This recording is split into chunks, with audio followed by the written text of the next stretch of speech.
Good morning, I'm Gretchen Ho. It is a Friday, the 15th day of August. Coming to you this morning, here are our stories.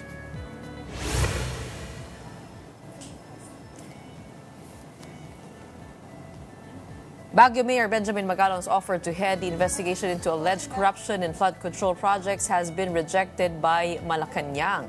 According to PAL's press officer Undersecretary Claire Castro, the president has a pre-existing mechanism for the probe.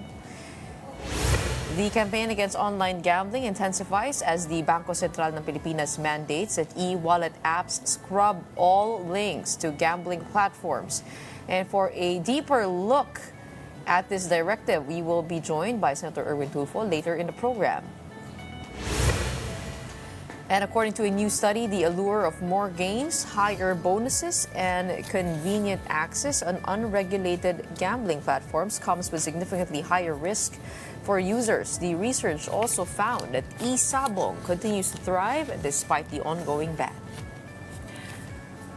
Welcome to our program, Morning Matters, where we talk about the issues you need to know for the rest of your day. Now, first on the agenda, the Bangko Sentral ng Pilipinas has ordered the removal of online gambling links from e-wallet apps, a move expected to hit players who rely on the easy access of these digital platforms. More in this report.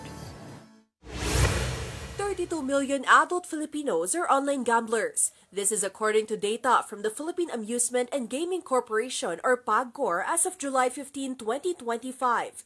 Many of them will be affected by the Bangko Sentral ng Pilipinas' order to remove online gambling links from electronic or e-wallet services. Like Jobe, a single mom who admits that online gambling is her pastime. She finds it convenient to access through her e-wallet app. Mas gusto ko po yun na ganun pa rin na huwag tanggalin sa GCash yung madali po kasi parang pag cash in mo kaagad, nandun na kaagad sa account. Rico, not his real name, a jeepney driver, admits using the money he earns from his daily boundary to gamble online. Nakakalimutan ko po yung mga problema ko, siyempre. Oo, tapos? Wala na. Pag wala nang cash in, doon ko na naalala uli. Kung nabaon talaga, nasira lang talaga yung hanap buhay ko. Nawala na yung pamilya mo dahil lang sa scatter. Mas mabuti mawala na yung habang buhay. Marami talagang nasisira talaga dyan. Marami pang masisira. While access to online gambling is now being tightened for ordinary Filipinos, it has long been prohibited for all officials of the Department of the Interior and local government and local governments. According to a memorandum order from the agency, any participation in or access to online gambling is banned. This order covers not just DILG officials, but also all elected provincial, city, municipal, and barangay officials. Officials of the PNP, BFP, BJMP, Napolcom, as well as the National Youth Commission, Philippine Commission on Women, National Commission on Muslim Filipinos, and the Philippine Public Safety College. Contractual employees, however, are not covered. Those caught violating the order will face administrative or criminal charges. Despite this, the DILG admits the directive is not easy to enforce. It is virtually impossible to police them. Dapat may self-limiting ang mga heads of office na yung mga sites na yan ay hindi na pwede pumasok sa Wi-Fi system ng building.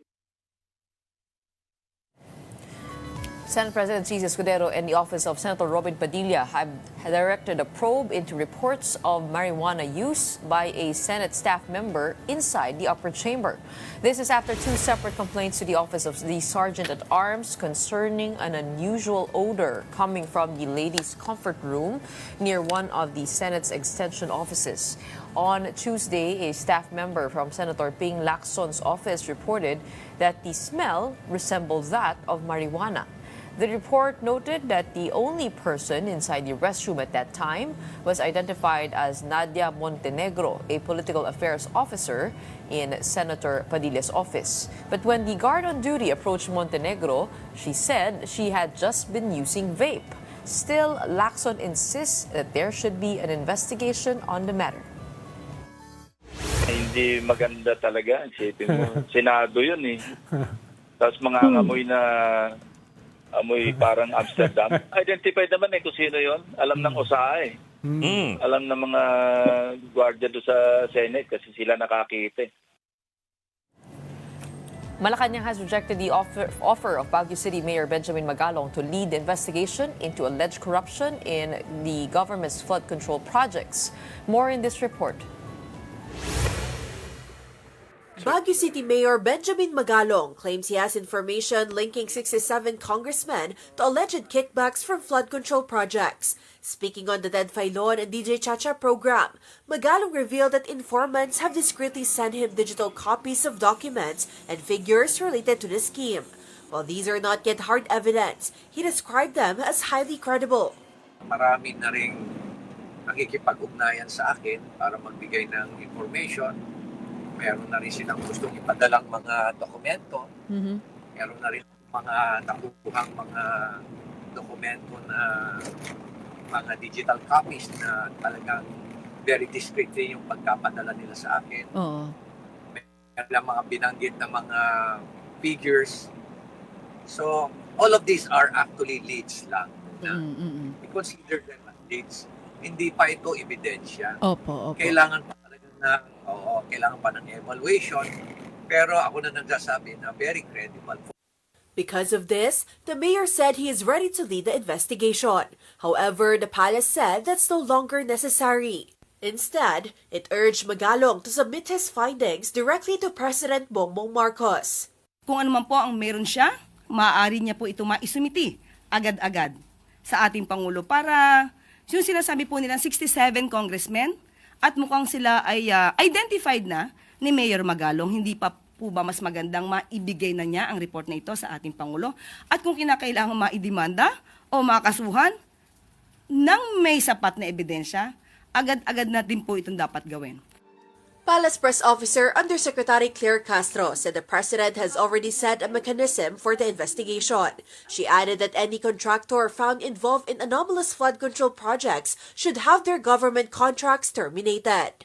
Speaking on the big story last night, Magalong said that while he understands the decision of Malacanang, he emphasized the importance of a third-party investigation. Hindi naman ako nagpupumilit Para naman ako nagmamakaawa sa kanila. Hindi naman ako nagpumilit. Nag-volunteer lang ako sa kasakaling wala sila kasi wala silang makita pa. Unang-una, just would like to emphasize that the investigation should be conducted by a third party, an independent body. That is actually the intent. Yun ang gusto kong ipahiwatig sa kanila. Hindi yung mismong mga akusado, kaya yung mga kung sino yung mga involved, sila rin na mag-iimbestiga sa sarili nila. Kumbaga, it's a question of moral ascendancy. Para mong sinabihan yung kriminal na, okay, sige, imbestiga mo na yung sarili mo, tapos kumuha ka na rin ng mga ebidensya, tapos pailan mo na rin yung kaso mo.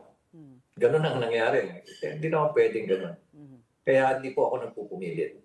Nag-volunteer lang po ako.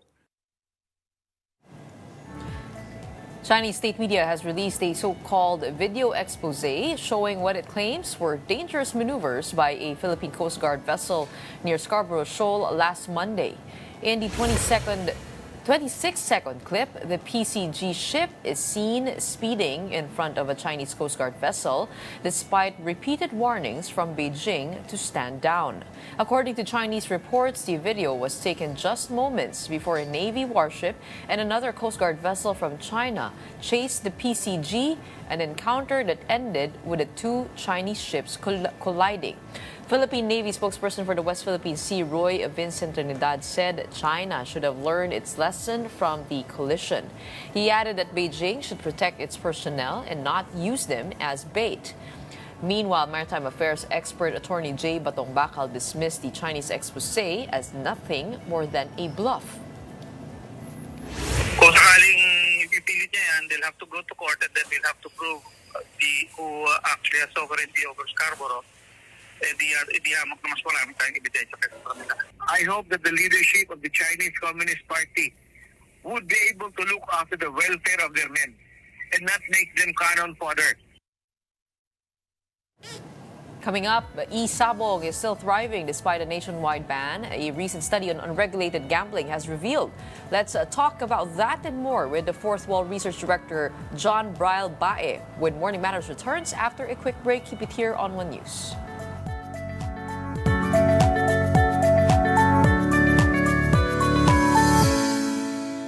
Good morning, I'm Gretchen Ho here on Morning Matters. We talk about the most pressing issues and give you the context behind the headlines.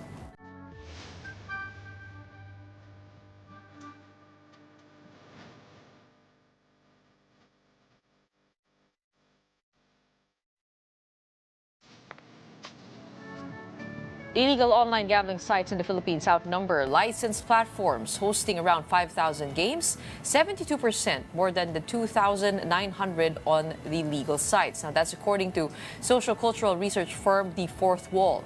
The study also reveals that most players are casual, low-stakes users. They typically spend less than 5,000 pesos per month and play a few times a week, treating gambling as entertainment rather than a serious source of income. While the majority oppose a ban on regulated gambling, players want accessible, well-regulated platforms and stronger crackdowns on illegal operators.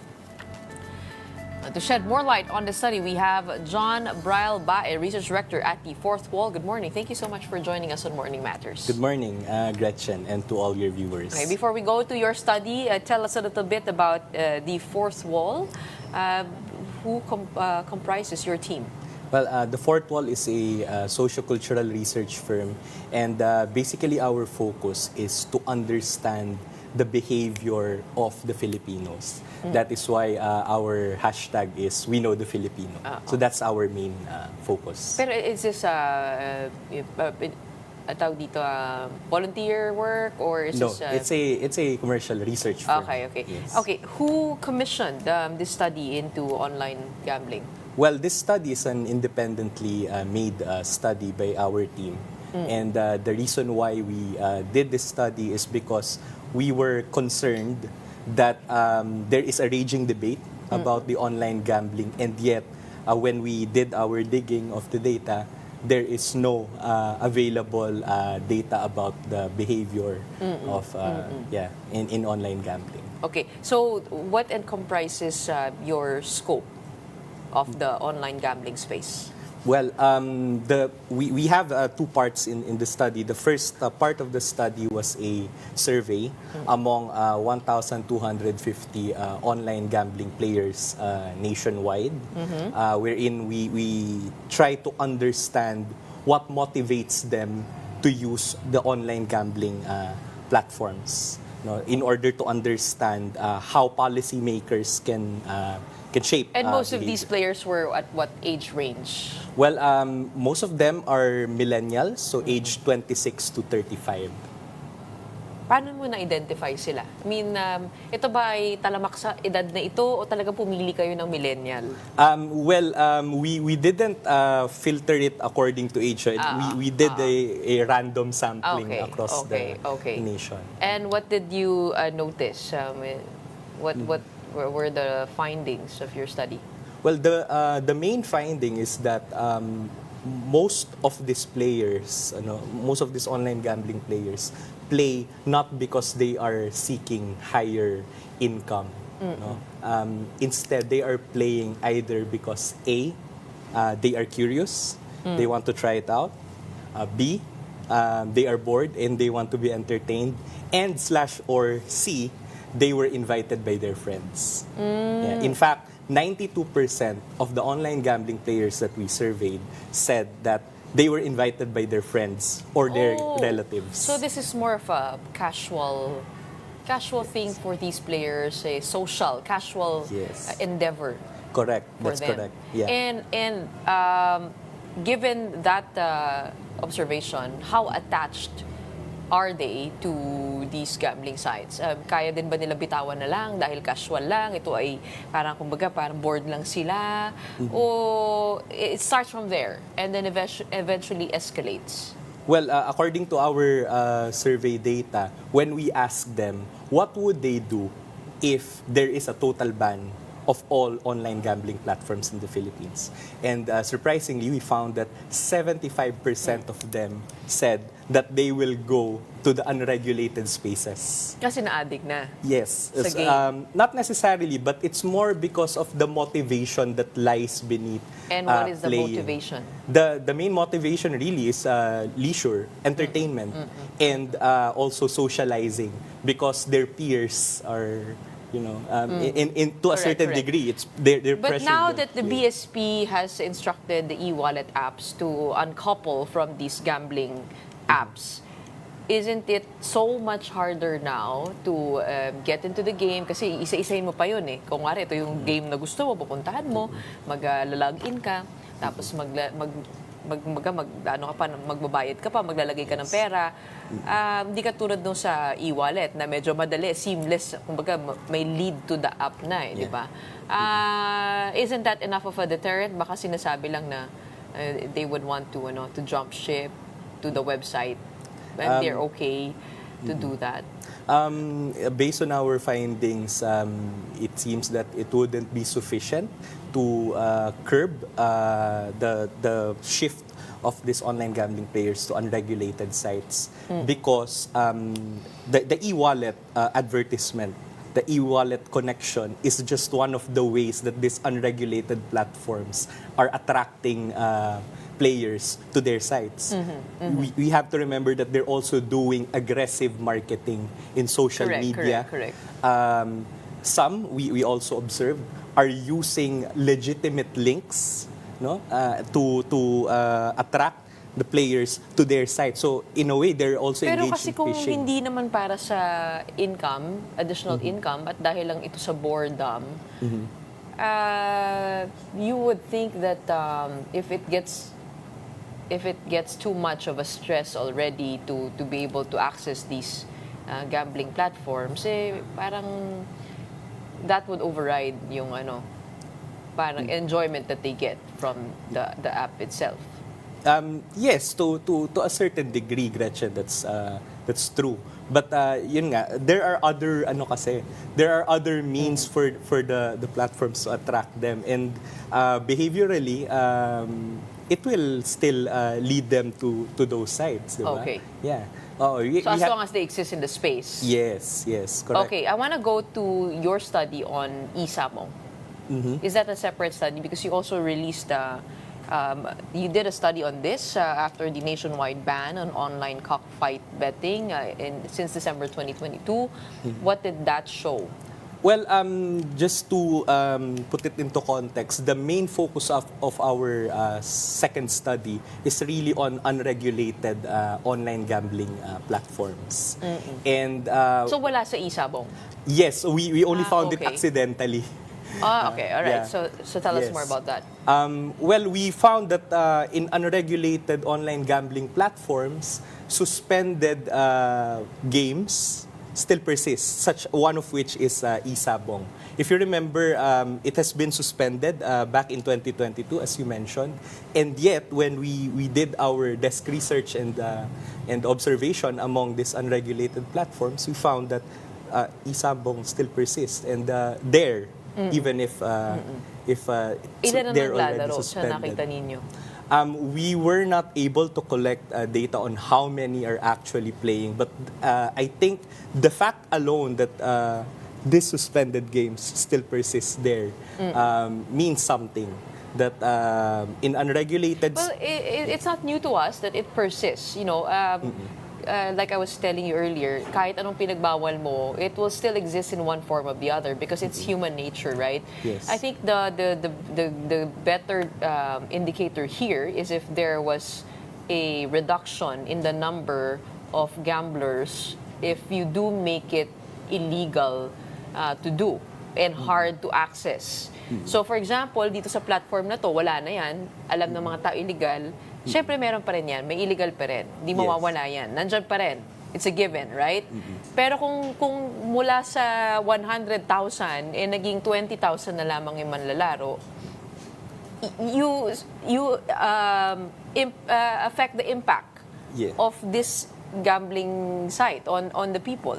Yes, that's so, correct. Hindi ba yun? Parang wala ba kayong datos na ganon sa numbers? Unfortunately, Gretchen, we do not have that data, and that is why we pursued this initiative. We took the initiative of doing this study because in our initial research, walang data talaga. And I think this, what you just pointed out, highlights the need for data on this issue. Kasi it's difficult to talk about this burning issue, a very thorny issue actually, na wala tayong data. No? Not just on the numbers of who are the players, but most importantly, yung behavior nila. If we do not have that data, it's very difficult to debate on such a thorny issue. And mind you, Gretchen, no, for every policy direction that Correct. the government will take, may ano yan may behavioral implications yan. No? So if say the government and the legislators decide total ban, ano yung implications no? Diba? Or if say, okay, sige, let's enforce stricter regulations, ano naman yung corresponding implications nun? So I think this calls for more We do need the research. numbers, Yes. particularly when this was opened and linked to the e-wallet apps. Kung Correct. kamusta yung naging surge in gamblers. I have some numbers here. This was from yesterday's hearing. The PAGCOR reports there are now 32.1 million Pinoy e-gamblers. That's as of June 2025. From 2018, it was just 469,000. And so, if you take a look at that number, it means 1 in 3 Filipinos are now into online gambling. I guess the better data here is to check, no? Kung yun ba ay na-accelerate, yung number na yun, na-accelerate ng mga e-wallet apps. And what happens now when you decouple, meron bang pagbaba ng numero na yun? Because also, I say this dahil the legal gaming companies are joining hands over calling out the illegal websites. Correct. Which I feel like is a deviation from the main issue, which is ang dami na nagsusugal ngayon dahil madali na lang ma-access dito sa mga platform na legal. So it's also hard to say with blanket analysis na mapupunta lang lahat dito sa illegal, right? Hindi parang it's hard to make it 1:1 na pag binagbawal nyo, pupunta rin kami doon. Diba? Parang may ganun din, may ganung nuancing eh. Yes. Okay, so yes. what behaviors did you notice with those who are operating in the legal gambling sites, and what's the difference with those who were playing in the unregulated sites? Did you notice a difference? Yeah. But before I answer that, no, let me just make a note dun sa minention mo about the 32 million No, correct. who are Yes. playing online. And the e-wallets, no? Based on our previous survey, we found that actually majority of the online gambling players that we surveyed said na because of the e-wallets, parang they tend to trust the online gambling site more. Yun. So, Nagiging legitimate. yes, it legitimizes the site, the presence of those e-wallets. So, to relate dun sa mo kanina, yung observation mo kanina, you can look at it from that perspective as well, na baka kaya sila naglalaro is because they feel more safe Kasi and nilalagay secure. sa games o nilalagay sa Yes. under the life. Wala na nga tinanggal na doon eh. Correct. Sineperate na eh. Correct. Yon. So that's that's one possible angle to explain that 1 out of 3 Filipinos statistic that you mentioned. Now, on your question, in the second study that we made, what we noticed is the difference in the regulated and the unregulated platforms. We essentially ang difference is while the two platforms are using the same technologies, they're using the same payment systems. Mas pinapadali ng mga unregulated platforms yung means mo. Like they are configuring their technology so that it will be much easier for people to enter, to register and play in their platform. Let me give you an example. In unregulated platforms, there is minimal or actually no KYCs, no? Walang mga Key age. your credentials. Yeah. Kasi it is supposed to be for 21 and above. Yes, 21 and above. But our study revealed na merong mga minors na nakakapasok sa mga unregulated platforms because of that. No? And then walang transaction limits sa unregulated platforms. Or if they use the e-wallets, which has a cap, di ba? They also offer other payment systems where there is no cap. Yun. So it essentially ang So, difference pwede ka mag-credit card. exactly. Yeah, credit card, pwede rin cryptocurrency 'yun. So they offer those variety of payment options. Yun. So making it easier for people to play the Pag frictionless. doon ka na addict, mas malaki pa yung maaaring mawala sa'yo. Exactly. Yes. Okay. And in these 1,250 online players that you studied, ano sila? Mostly ba panalo sila o mas marami sa kanila ang nalugi? Hindi. Lumalabas sa study namin, tabla lang. Tabla lang. Yeah. Kasi nga, they're playing not because they want to earn more or... What is the average betting amount that they're putting into these games? If I recall correctly, it's around 1K to 2K on average per month. Tapos yung... And they don't mind losing that amount? Yeah, they don't mind losing that amount. Okay, kasi yesterday, doon sa hearing, merong nag-testify na nagbigti yung kanyang anak dahil nga parang nalulong dito sa bisyong ito. May datos ba kayo dito, ilan dito sa 1,250 yung umaabot sa ganung punto na na-endanger na yung livelihood nila, yung family nila, and even yung health nila? Walang lumalabas na ganun sa dun sa data namin kasi it's a quantitative survey and we were not able to capture any of those anecdotes or the narratives that you mentioned. Okay, maybe yun ang susunod. Yeah. Part 2 of that or part 3 of that research, right? I guess there's more to learn about this, and I think it's of course worth looking into. Pero enjoyment lang talaga, entertainment lang talaga. Yeah, it's the reason. Looks based on the data, yes, that's what the data indicates. It's probably also the dopamine high that they get and the escape, the allure of that feeling that you're winning in life, even through just gambling. And to add also social influence. Yeah. It's a very social activity. Pinagmamalaki nila yon sa isa't isa na naglalaro sila. Yes. That one, we have evidence from the data. Okay, maraming salamat sa iyo. Thank you for giving us insights. We'll throw that information to our next interviewee who could do something about it. In the meantime, we have John Brial Bae, Research Director at the Fourth Wall, talk to us about their latest study on online gambling. And coming right up, when we return, our conversation on online gambling continues. This time with Senator Erwin Tulfo, chairperson of the Senate Committee on Games and Amusement. Don't go away. Morning Matters will be back after a quick break.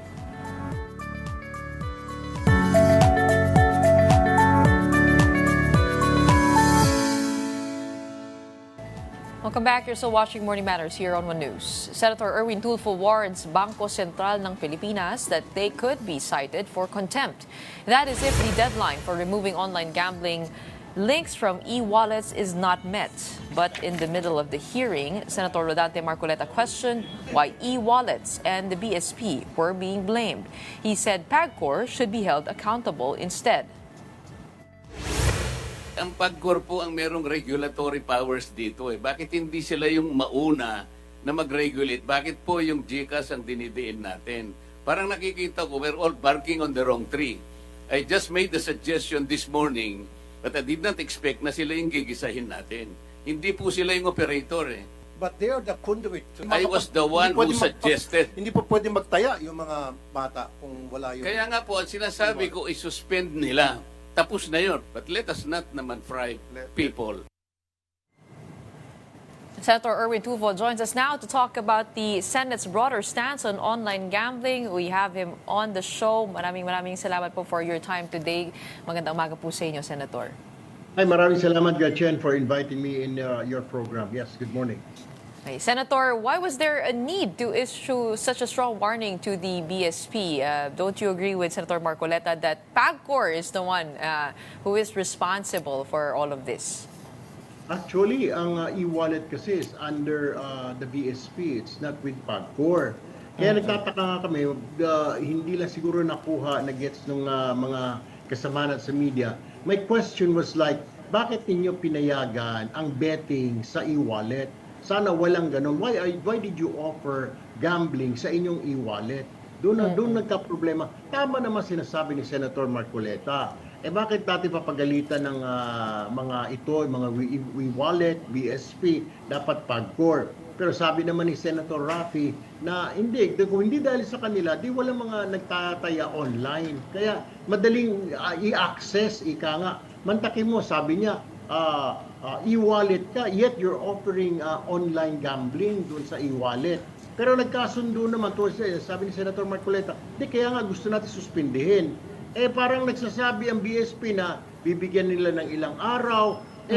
Nag-memo na pala sila nung July pa na binabanggit nga ni Senator Marcoleta, bakit hindi pa na-implement? So sabi niya, opo, by Saturday, 48 hours, nagbigay siya ng 48 hours. Sabi ko, so, on Saturday night, pag hindi pa nawala yan dyan, yung link, sabi ko, we will cite you contempt. Nag-oo naman sila. This morning, I saw a memo or parang advice sa lahat ng mga member ng o naka-enroll sa GCash na puputulin na nga nila by Saturday 8 p.m. Wala ka na makikita link going to gambling sa GCash pa lang so far. Okay, so ang pinaka-deadline po, kailan po ba? Saturday o Sunday? Saturday 8 p.m. Actually, binigyan ko pa nga sila ng liyo. Sabi ko Sunday na umaga, pagising dapat ng mga tao, wala na yan dyan. But Globe, meron sila ipinalabas na memorandum para sa lahat na by 8 p.m. puputol na nila. And they also said, pag meron pa kayong pera dyan sa mga gambling na yan, ay ililipat na or kunin na nila according doon sa memo ng Globe. May Senator, parang nagulat po, ako personally, nagulat po ako na gano'n lang po pala kabilis, isang order lang ng BSP, pwede nang itigil yung ganito. It doesn't need a law to do this. Kahit yung regulation na lang, yung rules na lang ng BSP mismo, pwede na yun? Well, actually, Ms. Gretchen, dito naman sa ating bayan, the government is powerful. Kung gugustuhin talaga, if there's political will, nagagawa Pero kung may mga kung ayaw, maraming dahilan, etc. Like that, yun nangyari kahapon. Yung objective, ialisin na yan dyan. And Globe said, okay, susunod kami by 8 p.m. ng Saturday, wala na yung mga link na yan going to sa iba't ibang mga gambling sites. Kaya naman pala. Ba't di ninyo ginawa dati pa? Yun ang sinasabi natin. Ngayon, ang next target namin, pwede ba na wag nila magamit na ang Globe sa pananaya? Sa pagbabayad sa mga, inalis mo nga yung sites, next problem naman, ito pa rin ang ginagamit para magtaya, Correct. Para pag yung panalo nila, winning sila, papasok pa rin dyan sa e-wallet. Okay, yun nga po yung gusto kong itanong, kasi kahapon kayo po ay nagsalita at sabi niyo po that you were for ending online gambling. Is this a total ban that you are gearing towards? And ano po ang sinasabi ng inyong pag-aaral? Because, syempre, meron po, yung kanina po yung aming guest, sinabi naman na hindi nawawala itong mga sites na ito, ipagbawal mo man, they exist still in some form, one form or another. So, ano po ang stance po ninyo dito? At ito po ba ay simula lamang? Definitely, Ms. Gretchen, there will be more hearings to follow. Kasi kahapon naubusan tayo ng oras, PAGCOR pala nakausap. We invited so many guests. Nandyan yung DOF, kailangan pa natin marinig yung Department of Finance. Nandyan din yung DICT, very important sila. They play an important role here. National Telecommunications Commission, nandun din ang NBI, PNP. Yung next plan ko sana, pag tinotal ban natin, ang sinasabi ng DOF, 60% ng mga online gambling ay illegal. So ang tanong natin, ang tatanungin natin dyan, of course, yung DICT. DICT, what are you doing? 60%, bakit hindi nyo mahuli-huli? Bakit hindi ninyo hingi ng tulong din ng NBI Cybercrime, ng PNP Cybercrime para mahuli? Tama naman yung ini-interview nyo, lilipat lang. After 1 hour, gagawa na naman ng bago. For example, abcslot.com. Magiging after pag hinuli, pag natunugan nila na minomonitor sila ng otoridad, gagawin nilang abcslot.com 1, tapos slot.com 2. Nagbabago-bago at lumilipat-lipat. Kaya nga, ang gusto natin makausap, and I informed the DICT Secretary na baka po pwede, Secretary, pagbalik nyo, maglatag na kayo, paano, ano ang gagawin natin, paano natin mahuhuli. Kasi tama naman yung iba, mag-underground. Case in point, online sabong, di ba? May regulasyon dati, may lisensya, pero pinatigil ng nakarang administrasyon dahil marami na nga namamatay, marami nagpapakamatay, etc. Maraming may utang. Pinatigil. Lumipat naman ngayon sa illegal. Tapos hindi mapigil-pigil ngayon ng mga otoridad. Gusto natin malaman, latagan nyo kami ng concrete na solution para kung i-total ban natin, mag-ready na tayo, how do we stop online gambling sa illegal naman, doon sa ilalim tawagin. Yun nga po, gusto ko po itanong, may datos po kaya yung inyong team tungkol dito po sa e-sabong? Kung, hindi naman po mapipigilan yung pag-exist ng mga illegal websites kasi napakadali po gumawa niyan. Pero may reduction po ba nung mga naglalaro dito sa online sabong? Dahil hindi na siya legal? Yes. Dahil may option. Yun nga masama. I don't know kung maganda ito. Nabawasan nga yung kliyente ng online sabong, na lumit ang kita nila base sa research ng mga tao namin. Pero we have yet to confirm this with PAGCOR. Lumipat kasi marami ng options. Dati, sabong lang. Wala pa itong mga scatter. Mas madaling ilaro yung scatter kasi pindot ka lang ng pindot Mas madaling ilaro yung bingo. Bata pa lang tayo, may mga bingo na tayo. So may mga options na, Miss Gretchen. Unlike before, online sabong lang. Talagang lahat ng tao, pati mga hindi sabungero, naging sabungero. Ngayon may mga options na, may mga color games, may mga kung ano-ano na. May marami ka ng, kumbaga sa mall, marami ka ng pagpipilian na pupuntahan na tindahan, Miss Gretchen. Oo. As chairman of the Senate Committee on Games and Amusement, what do you think is a reasonable but more effective way of discouraging online gambling? Ano po kaya ang tingin ninyo?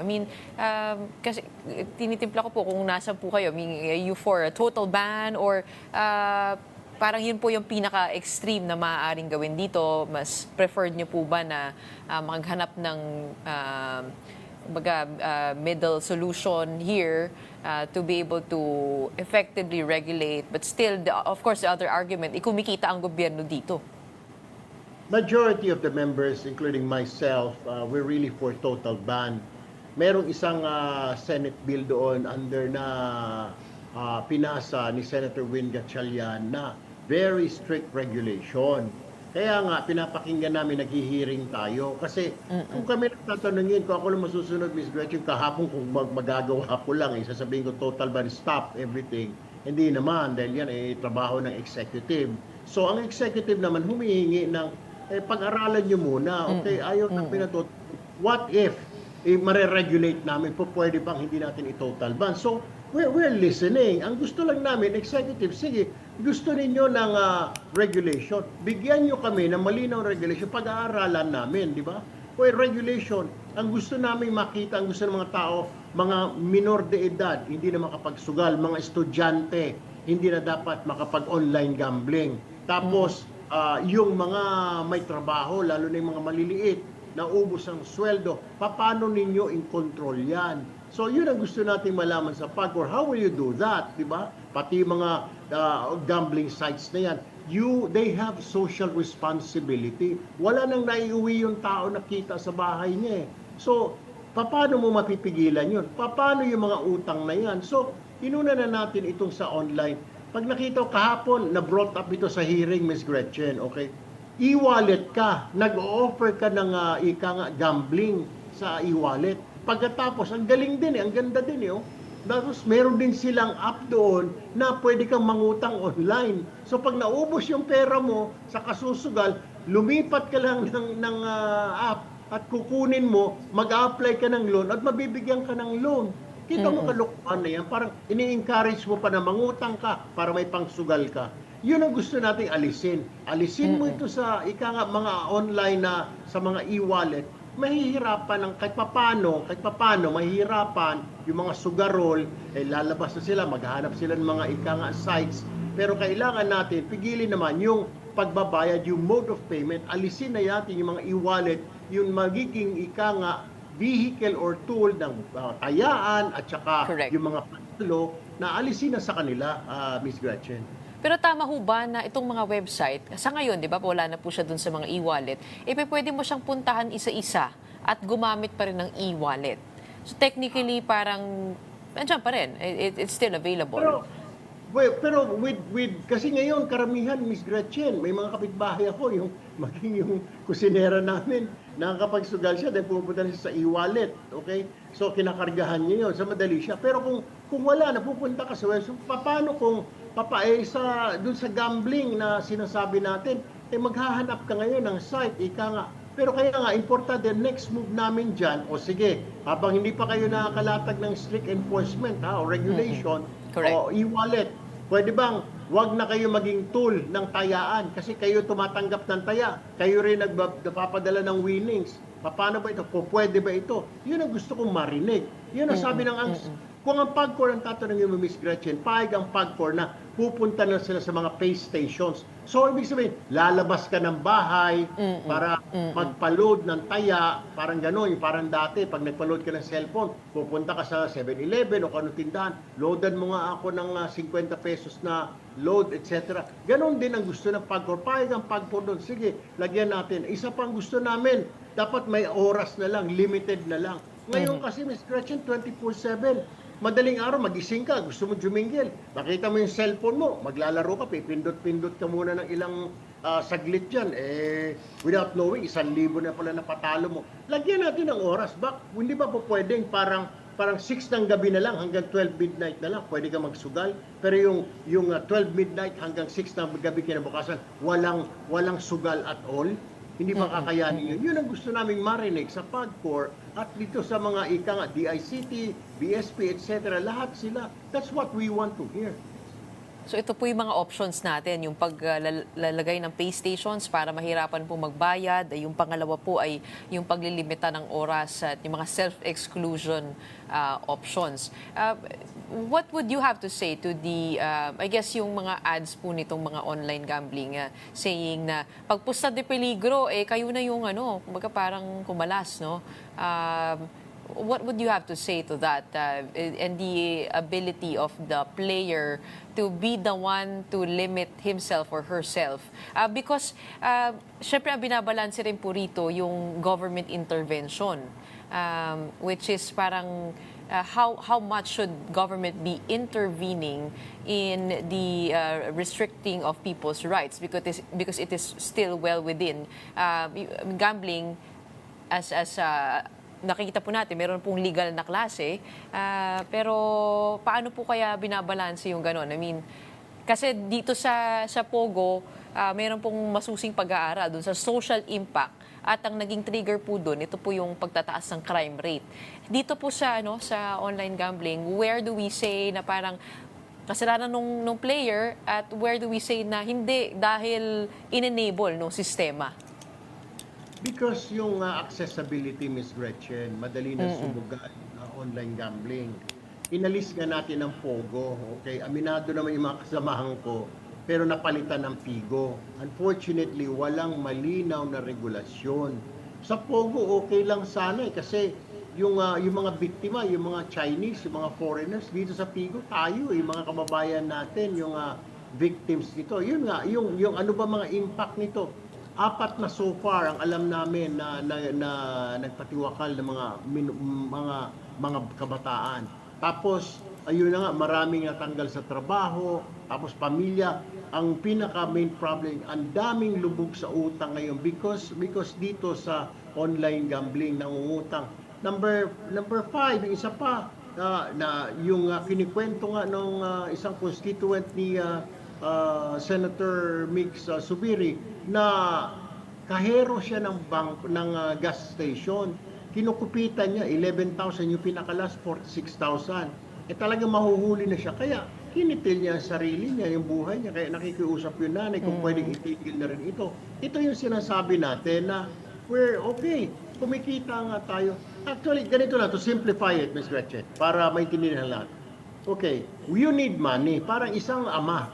I will work hard hindi na ako uuwi halos, hindi na ako kakain, dahil nakasubsob na ako sa trabaho para lang matustusan ko ang pangangailangan ng pamilya ko. Pero yung impact naman nun, yung health ko, di ba? Ganito rin itong online gambling, okay? Tumutustos nga siya sa PhilHealth, natutustusan niya yung ika nga Philippine Sports Commission. Pero kung yung impact naman ito, yung mga kababayan natin, ang nadadamay, nabibiktima, tulad ng mga kabataan, hindi nakapag-aral, tulad ng mga magulang na lubog sa utang, kakahiwalay mag-asawa, ano ba talaga, di ba? Kung na-outweigh na ng ika nga social ill ang benefits, then we just have to stop it. Ngayon, pero ang problema at the same time naman, I know what you're saying, Ms. Gretchen. May pamalit ba tayo? I-total ban natin. Kaya nga pinag-uusapan natin, baka pwede. O, kasi nakikiusap din ng gobyerno, wag naman total ban, mga senador. Baka pwede mag-usap tayo in the middle, i-regulate namin. O sige, kung regulate, pakinggan namin. Nasaan yung regulation ninyo? Ipakita nyo sa amin. Will this answer to our problems right now? Yung addiction ng 30 million plus na Filipino. Kung i-divide mo yan, Ms. Gretchen, 1/4 of the population are gamblers or sugarol. Ayon na rin mismo sa statistics ng PAGCOR na presented to us yesterday, Ms. Gretchen. Correct, that's about 32.1 million Pinoy e-gamblers as of June 2025 compared to 2018 when it was 469,000. So, tama po kayo. No? Laki talaga, lumobo po talaga. Are you also looking at the possibility of raising taxes for these online gambling companies? Kasi kung mapapansin po natin, parang naglipa na rin po yung iba't ibang kumpanya. Ang dami rin po nilang advertisements. And tubong lugaw. Hindi po ba, pag sinabi nating online na wala ka ng physical structure, wala ka ng mini-maintain, wala ka ng masyadong maraming tao, it is just, the mechanism and the app itself and algorithms. Is it possible, or are you also looking that way to be able to raise the taxes? Kaya nga kasama sa isa sa mga komite, it's a joint committee actually, not only games and amusement, si Banking and Finance under Senator Alan Peter Cayetano, kasama din namin dyan ang Ways and Means para mapag-aralan. Tama ka, napag-usapan na namin earlier. Kung pwede bang taasan na ito. So, nasa Ways and Means na committee na yan, kung pwede i-classify sila na as sin tax. Kasi ngayon, alak sigarilyo lang. Ba't di mo na rin sama? Tama ka. Yung gambling, kasi kasalanan din, di ba? Kasalanan sa Diyos na magsugal ka. Kasama mo na rin ang gambling, di ba? So, tama ka. We will do that. Kaya kasama nga ang Ways and Means dito sa joint hearing na ito. Kasi nung pinag-uusapan po namin ni Senator Sherwin, parang meron lang pong franchise tax. Tapos yung binabayad po nila dito sa PAGCOR na nire-remit po nila na revenue. Pero yun nga, nagtataka din nga ako bakit walang sin tax. Hindi yun limitado sa sa goods. Pwede rin po yung services. Yes ma'am. Kasi how do you classify that? Saan sila? Ay, wag mo naman sabihin entertainment po yan. Yan sugal. Yan nakakasakit sa tao, sa pamilya, sa bulsa. Yung alak, sigarilyo sa kalusugan. Ito naman sa bulsa. Ika nga sa ekonomiya ng pamilya. So, kailangan, buwisan talaga. Papunta na rin kami doon. As a matter of fact, I will be meeting next week with the Ways and Means Committee to talk about it. Okay. Beyond removing links, what is the next step? I mean, posible rin po makakuha ng datos dito in terms of the reduction. Pag uncouple po dito sa mga e-wallets, is it possible to get the numbers of that? Kung gaano ka drastic yung pagbaba nitong number of online gamblers?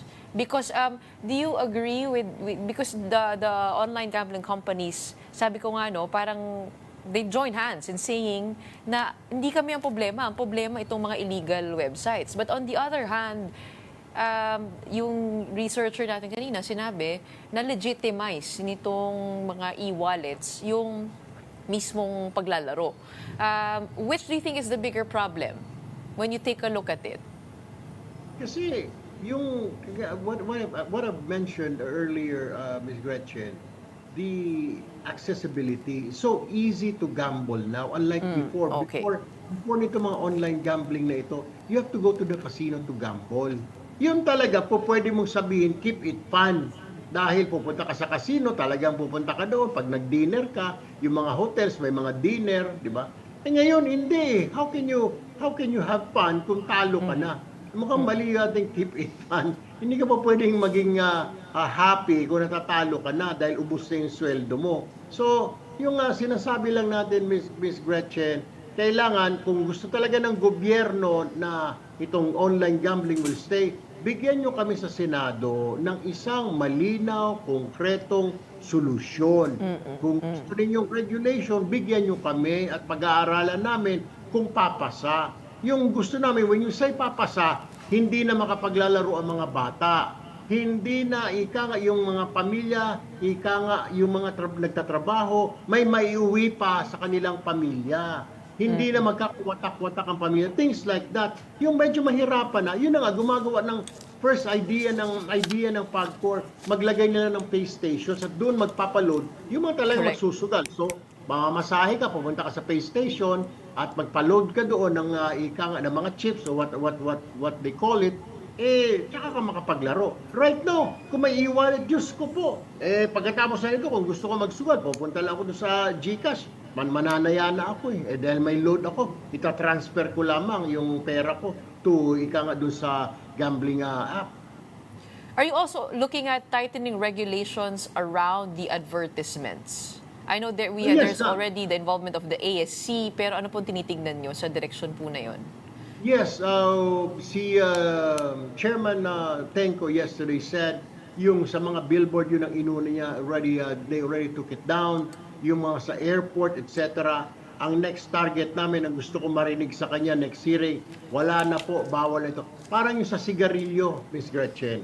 Di ba? Wala nang advertisements ka makikita sa mga billboard, kahit saan, pati sa mga websites, wala na, pati sa mga social media, wala na. Ngayon, Diyos ko po, pumunta ka sa TikTok. Nag-TikTok, biglang magpa-pop up yung sugal. Pumunta ka sa Facebook, magpa-pop up sugal. YouTube, sugal. Di ba? So, ito ang kailangan namin sa PAGCOR, na sabihin ng PAGCOR. Pero may sagot na kasi dyan si Chairman Tenko na nakapag-advance na raw ng bayad ng 2 or 3 months. Kaya hindi niya basta-bastang mapababa. At nakiusap daw itong mga gambling sites na, Sir, nag-advance na po kami dyan. So, ang sinasabi niya, nabigyan siya ng mga, I think, 3 months, patapusin na lang, and then after that talagang totally wala na. And I will take his word for now.